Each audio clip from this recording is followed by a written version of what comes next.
Sudden గా అర్జున్కి ఏమైంది? ఎందుకు ఇలా ప్రవర్తిస్తున్నాడు? అది నాకు అర్థం కావట్లేదన్నయ్య. ఒకవేళ అత్తయ్య గారు చెప్పినట్టు అంజలి ఇదంతా వెనుకుండి నడిపిస్తుందంటావా? అంజలి వదినకి మాత్రం ఆ అవసరం ఏముంది వదినా? మరైతే అర్జున్ ఎందుకు ఇలాంటి డెసిషన్ తీసుకున్నాడు? అర్జున్ ఎంత మొండిగా ఉంటాం నేనెప్పుడు చూడలేదు. అసలు అమ్మ మాటకి ఎదురే చెప్పేవాడు కాదు. అలాంటిది అమ్మ ఊరేసుకుంటున్నా తన నిర్ణయం మార్చుకోలేదు. అందుకే ఈ పెళ్లి వద్దంటున్నాను. అంత కోపం ఎందుకే కాంతం? కాస్త వాడి వైపు నుంచి కూడా ఆలోచించు. తల్లి ఊరేసుకుంటానంటున్నా ఏం సంబంధం లేనట్టు కూర్చున్నాడు. అలాంటప్పుడు నేను ఎందుకు వాడి గురించి ఆలోచించాలి? నీ బాధ ఏమిటే?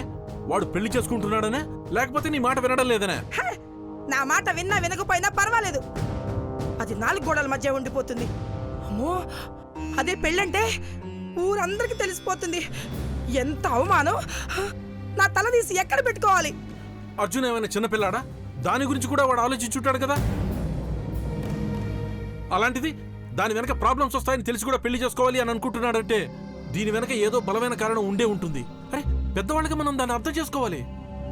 మీరెన్నైనా చెప్పండి, నాకు ఈ పెళ్లి జరగడం ఏ మాత్రం ఇష్టం లేదు.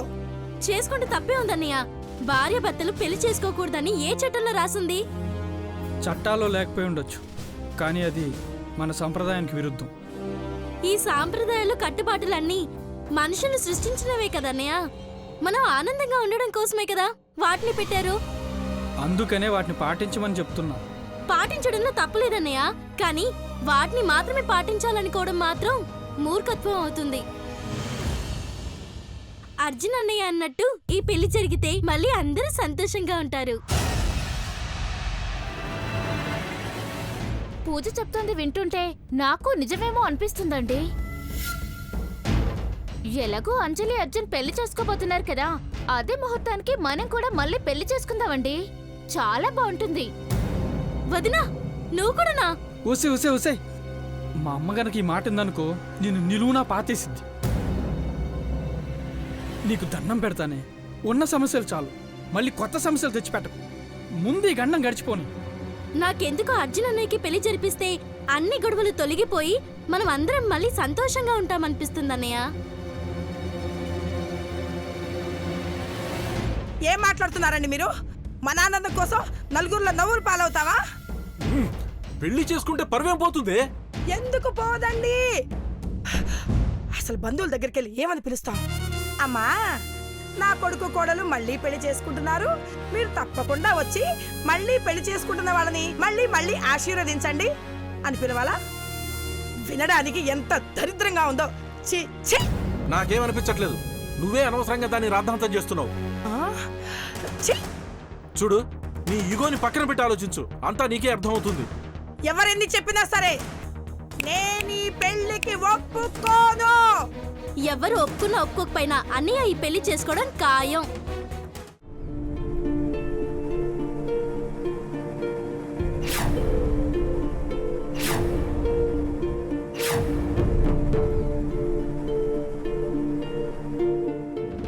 అర్జున్ చెప్పిన టైంకి ఇంకా 4 రోజులే ఉంది.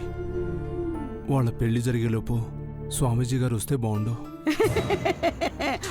అడ్డుకోలేరు.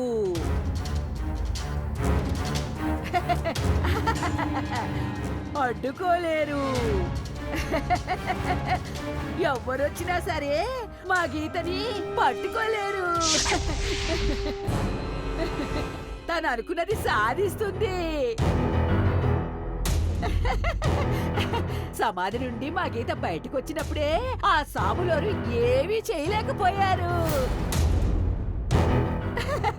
అలాంటిది ఇప్పుడు ఏం చేయగలడు? ఏమీ చేయలేడు.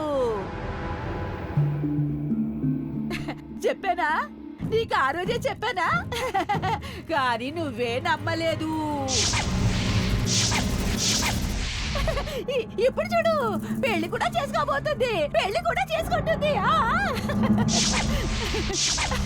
నువ్వు అనుకున్నట్టు ఆ స్వామీజీ వచ్చి రక్షిస్తాడనుకుంటున్నావా? ఏమీ జరగదు. ఆ స్వామీజీ ఎవరిని రక్షించలేడు. ఎందుకో తెలుసా? తెలుసా? చెప్పనా చెప్పను.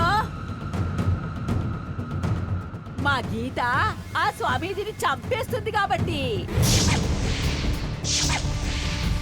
మరి తన దారికి అడ్డొస్తే గీత చంపకుండా ఎలా ఉంటుంది చెప్పు. ఇంకో విషయం చెప్పనా, గీత పెళ్లి చేసుకున్న తర్వాత అర్జున్ మాత్రమే తీసుకెళ్తుంది అనుకుంటున్నావా? కాదు, మీ కుటుంబాన్ని మొత్తం చంపి ఆ తర్వాత అర్జున్ ఆత్మని తీసుకెళ్ళిపోతుంది.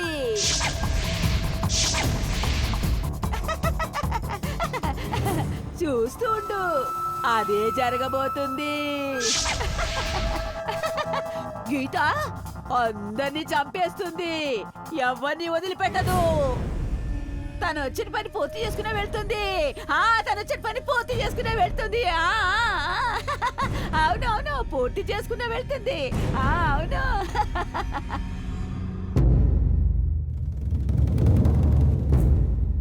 నో నో, అలా జరగటానికి వీల్లేదు.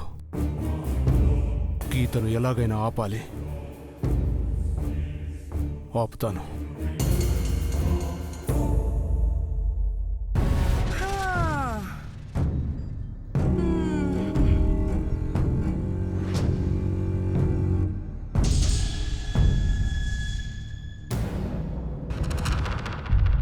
ఆ చెంబేంటో, ఆ గంగాళమేంటో, ఆ పూల నీళ్ళేంటో, ఆ పసుపేంటో, ఆ కుంకుమేంటో. ఈ వయసులో నా కోడలు పెళ్లి మళ్ళీ చూడాల్సిన కర్మ నాకే ఎందుకు పెట్టావు దేవుడా?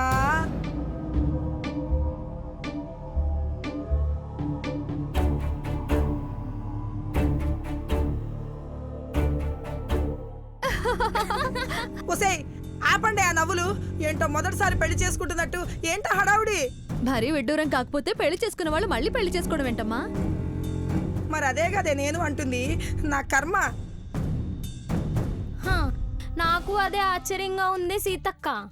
విడాకులు తీసుకున్న వాళ్ళు, విడిపోయిన వాళ్ళు మళ్ళీ పెళ్లి చేసుకున్న అర్థం ఉంది, కానీ ఇలా ఎవరు చేసుకోరమ్మా?